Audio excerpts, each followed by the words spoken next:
एक जंगल था, उसमें बहुत से जानवर रहते थे। उसी जंगल में एक मदमस्त हाथी भी रहता था। हाथी बहुत बलवान था, उसे अपनी शक्ति का बहुत घमंड था। जंगल के सारे जानवर, यहाँ तक कि शेर भी उससे बहुत डरते थे। अपनी शक्ति के घमंड में हाथी किसी भी जानवर को परेशान करता रहता था। वह कभी किसी जानवर का घर तोड़ देता तो कभी किसी को मार मार कर अधमरा कर देता था। जंगल के सारे जानवर उस हाथी से बहुत परेशान थे। उसी जंगल में एक वृक्ष के ऊपर घोंसले में एक चिड़िया और एक चिरौटा रहते थे। एक बार चिड़िया ने अंडे दिए और उन अंडों पर बैठकर अपनी गर्मी से गर्माहट दे रही थी। पास में ही चिरौटा बैठा हुआ चिड़िया से बातें कर रहा था। तभी हाथी वहां आया और पेड़ की छाया में बैठ गया। कुछ देर बाद उसे ना जाने क्या हुआ, हाथी ने अपनी सूंड से वृक्ष को पकड़ लिया और जोर जोर से हिलाने लगा। हाथी के ऐसा करने से चिड़िया का घोंसला नीचे गिर गया और उसके अंडे टूट गए। यह सब देख चिड़िया और चिरौटा को बहुत दुख और वो विलाप करने लगे। हाथी के वहां से जाने के बाद कठफोड़वा वहां आ गया और चिड़िया और चिरौटा को धीरज बंधाने लगा।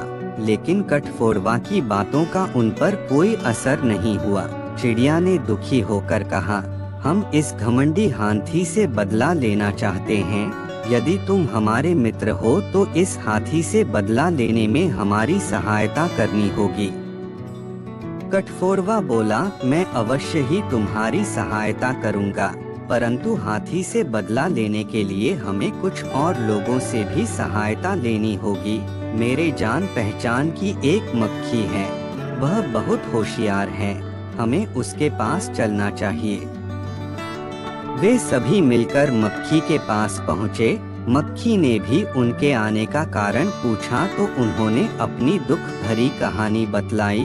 उनकी बातें सुनकर मक्खी भी उनके साथ सहयोग के लिए तैयार हो गई और मक्खी बोली, यह कार्य बहुत कठिन है, हमें इस कार्य में अपने मित्र मेढक की सलाह और सहायता की भी जरूरत पड़ेगी। मक्खी की बात सुनकर सभी मेंढक के पास पहुँचे और मेंढक से सहायता मांगी। मेंढक भी उनकी सहायता के लिए तैयार हो गया। फिर मेंढक ने एक योजना बनाई और सभी को योजना पसंद आई और योजना पर अमल शुरू कर दिया गया। योजना अनुसार एक दिन हाथी खाना खाकर मदमस्त होकर आराम कर रहा था।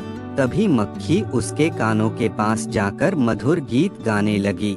हाथी गाने सुनकर इतना मस्त हो गया कि अपनी आंखें बंद कर झूमने लगा। तभी रणनीति के तहत कठफोड़वा वहां आया और हाथी की दोनों आंखों में चोंच मार दी, जिससे हाथी को कुछ समय के लिए दिखना बंद हो गया। अब हाथी घबराकर इधर उधर भागने लगा। पास में ही मेंढक एक बहुत बड़े गड्ढे में छिपकर बैठा था और जोर जोर से वो तालाब के पानी में अपनी आंखें धोना चाहता था, जिससे उसे दोबारा दिखने लगे। और वो जैसे ही मेंढक की आवाज के पास गया, एक बड़े से गड्ढे में गिर गया। अब वो लाख प्रयत्न करने के बाद भी गड्ढे से नहीं निकल पा रहा था और उसे कुछ दिखलाई भी नहीं दे रहा था। तभी चिड़िया बोली, अरे हाथी, तुम्हें अपनी ताकत का बहुत घमंड था। देखो, हमारे जैसे छोटे छोटे जीवों ने तुम्हें यहाँ तक ला दिया है। अब तुम इसी गड्ढे में भूखे प्यासे रहना। अब तुम्हारी कोई मदद नहीं करेगा, क्योंकि तुमने सबको बहुत परेशान किया है। हाथी को अपनी गलती का एहसास हुआ और वह चिड़िया से माफी मांगने लगा, पर चिड़िया उसे माफ करने के लिए तैयार नहीं थी। इतनी देर में जंगल के दूसरे भी हाथी की आवाज सुनकर वहां आ गए। हाथी बार बार चिड़िया और दूसरे जानवर जिन्हें उसने परेशान किया था, सभी से माफी मांगने लगा।